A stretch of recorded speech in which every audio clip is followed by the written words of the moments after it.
Hello friends, my name is Bhavna and this is my channel और नारीश्वर एक आत्मिक यात्रा। फ्रेंड्स, आज के वीडियो इस पर है कि ट्विन फ्लेम्स, सोलमेट और कार्मिक के बीच का क्या डिफरेंस होता है। अपनी लाइफ में आप इन तरह के लोगों को कैसे पहचानोगे, क्योंकि मैं यहाँ इन तीनों टर्म्स को एनर्जी के बेसिस पर बताऊंगी। यानी TF ट्विन फ्लेम की एनर्जी क्या होती है, सोलमेट की एनर्जी क्या होती है और कार्मिक की एनर्जी क्या होती है। और ट्विन फ्लेम से ये मत समझना कि बात सिर्फ आपके DM या DF की हो।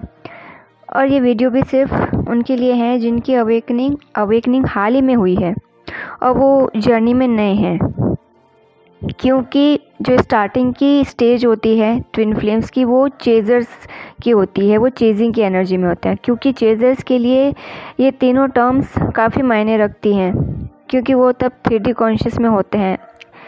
अपने एक्सपीरियंस के बेसिस पे बताऊं तो 5D में शिफ्ट होने के बाद आपको कोई फ़र्क नहीं पड़ेगा कि आपकी लाइफ में कौन सोलमेट बन के आया है और कौन कार्मिक, क्योंकि 5D में व्यक्ति का जो पूरा फोकस होता है वो खुद की ग्रोथ पे होता है।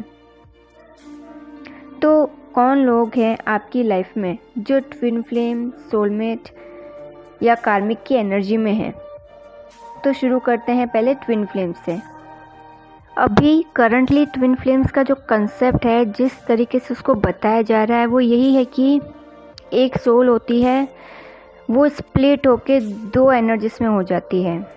यानी एक मैस्कुलिन एनर्जी हो जाती है और दूसरा फेमिनिन एनर्जी हो जाती है। और ये एनर्जीज दो अलग अलग बॉडी में आती हैं। यानी दो एनर्जीज दो अलग बॉडी में स्प्लिट होती हैं, होती वो एक ही हैं।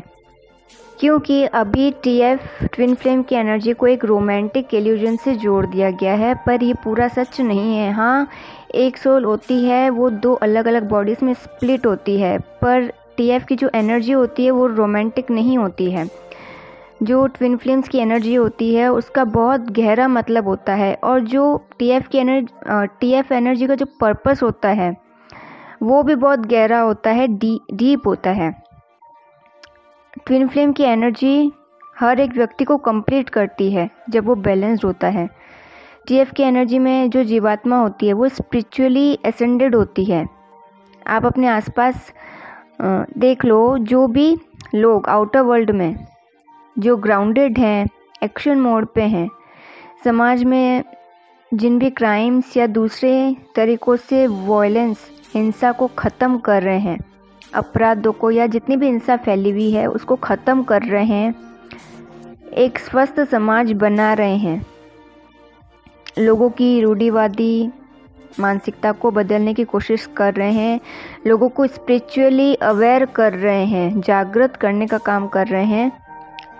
जो फ्लोरा फौना, जीव जंतु और प्रकृति को बचाने के लिए अपनी संघर्ष कर रहे हैं, जान तक दांव पे लगा रहे हैं, वो सभी जीव आत्माएं TF की एनर्जी में यानी ट्विन फ्लेम एनर्जी में हैं। वो शिव शक्ति की एनर्जी से ऑपरेट कर रहे हैं। क्योंकि किसी साधारण मनुष्य की बात नहीं होती है कि वो बाहर आउटर वर्ल्ड में डेमनिक एनर्जी से लड़ सके, उससे भिड़ सके। जिसके अंदर का शिव शक्ति बैलेंस होता है, ये करेज जो होती है, जो साहस होता है, सिर्फ उन्हीं लोगों में आ पाता है। वो टॉलरेट नहीं कर पाते हैं जब वो अपने आसपास बहुत सारे अपराधों को देखते हैं, बुराइयां देखते हैं, उनको लगता है कि समाज में बहुत ज़्यादा गंदगी है, तो वो चुप नहीं बैठते हैं, शांत नहीं बैठते हैं, एक्शन मोड में आते हैं। वो विरोध करते हैं उन डेमनिक एंटिटीज़ का जो एनर्जी है, जिनके अंदर वो एनर्जी होती है, डेमनिक एनर्जी। क्योंकि डेमनिक एनर्जी सिर्फ वॉयलेंस क्रिएट करती है सोसाइटी में। तो ऐसे लोग जो बहुत संघर्ष करके समाज को अच्छा बनाने की कोशिश कर रहे हैं, वो शिव शक्ति की एनर्जी से उस वक्त ऑपरेट कर रहे होते हैं। क्योंकि भौतिक तल पर भी राक्षसी ऊर्जा से लड़ने का साहस जो यूनिवर्स सिर्फ ट्विन फ्लेम्स को ही दिया है। जो साहस होता है सिर्फ ट्विन फ्लेम्स में होता है। जैसे शिव पार्वती थे, राम सीता थे, राधा कृष्ण थे, वो इनकारनेट किए हुए हैं इस अर्थ पे। जो डेमनिक एनर्जी थी अर्थ पे, जो राक्षसी ऊर्जा थी राक्षसों का अंत करने के लिए, बुराई का अंत करने के लिए, धर्म को स्थापित करने के लिए। ये सब ट्विन फ्लेम मास्टर्स हैं, गुरु हैं। इनका जीवन कैसा रहा है वो सबको पता है। राक्षसी ऊर्जा के खिलाफ कितना संघर्षपूर्ण जीवन रहा है इनका, ये सब जानते हैं। कितना संघर्ष किया भगवान राम और माँ सीता ने, श्री कृष्ण और राधा ने, शिव पार्वती ने, बहुत संघर्ष किया है।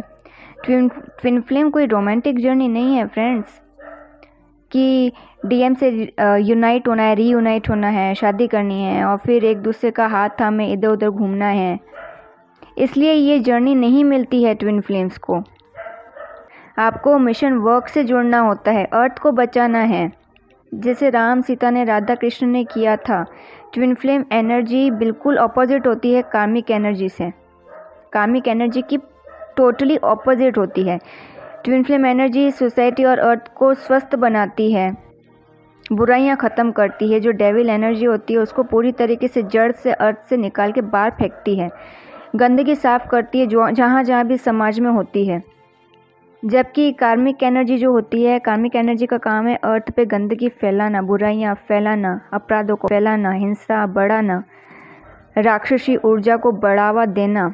ये सब कार्मिक एनर्जी क्रिएट करती है। जो भी व्यक्ति आप देखोगे अपराधों में शामिल है, कोई ऐसी परंपरा, कोई ऐसी रिचुअल्स सोसाइटी की जिसको वो समर्थन करता है, मानता है, इसका मतलब उसमें कार्मिक एनर्जी है। जो हिंसा को बढ़ावा दे रहा है उसमें कार्मिक एनर्जी है व्यक्ति में। तो ये तो थी ट्विन फ्लेम एनर्जी। अब बात करूँगी कार्मिक एनर्जी की, जैसा कि अभी मैंने बताया। और कार्मिक एनर्जी का मतलब कर्मों से जुड़ी हुई, जो आपको लेसन सिखाती है, यानी आपका दूसरी जीवात्माओं के साथ जो पिछले जन्मों का हिसाब किताब होता है उसे आप पूरा करते हो इस जीवन में। क्योंकि कार्मिक एनर्जी बहुत ज़्यादा पेनफुल एनर्जी होती है एक। और कार्मिक एनर्जी का जो काम होता है वो ये है कि ये सिर्फ डेमनिक एनर्जी क्रिएट करती है अर्थ पे। ऐसे रिलेशनशिप्स भी जो कार्मिक एनर्जी के बेस पे होते हैं, वो रिलेशनशिप्स सिर्फ फियर और कंडीशंस के बेसिस पर होते हैं। जो भी कार्मिक एनर्जी में होता है वो समाज के गलत नियमों पे चलने को तैयार हो जाते हैं, और ऐसे लोग समाज की डार्क साइड को बहुत ज़्यादा सपोर्ट करते हैं। जैसे दहेज का समर्थन करना, या जेंडर बेस्ड डिस्क्रिमिनेशन होता है, कास्ट बेस्ड होता है, रिलीजियन बेस्ड डिस्क्रिमिनेशन होता है, जो भेदभाव होता है उसका समर्थन करना, कई कुरीतियों का जो कि हिंसा को बढ़ावा देती है उसका समर्थन करना, अपराधों का समर्थन करना। तो जो भी लोग इन सब का समर्थन करते हैं वो उसमें कार्मिक एनर्जी होती है, यानी उसमें डेमनिक एनर्जी है। और कार्मिक एनर्जी में रहने वाले खुल के नहीं, मौन रहकर इन नियमों का समर्थन करते हैं। वो खुल के नहीं कहते हैं कि हाँ ये चीज़ सही है, ये चीज़ गलत है। मतलब जहाँ पे अगर गलत हो रहा होगा तो वो वहाँ पे चुप हो जाएंगे, वो विरोध नहीं करते हैं उस चीज़ का। कार्मिक एनर्जी मैटेरियलिज्म को बहुत ज़्यादा बढ़ावा देती है। आप अगर ऐसा व्यक्ति हो, किसी को पाओ कि वो बहुत ज़्यादा सांसारिक है, बहुत ज़्यादा चेस कर रहा है मैटेरियलिस्टिक चीज़ों को, तो उसमें कार्मिक एनर्जी है। और कार्मिक एनर्जी ईगो बेस्ड भी होती है और ड्युअलिटी की तरफ लेके जाती है व्यक्ति को। और ये एनर्जी उनमें सबसे ज़्यादा होती है जो 2D और 3D कॉन्शियस में होते हैं, जो कि हमेशा लालच और कामुकता में बंधे होते हैं। 3D मैरिज एक क्लासिक एग्जाम्पल है कार्मिक रिलेशनशिप का। जो लोग 3D मैरिज को ही रियलिटी मान लेते हैं कि यही सही है, तो वो होते हैं कार्मिक एनर्जी में और कार्मिक रिलेशनशिप में।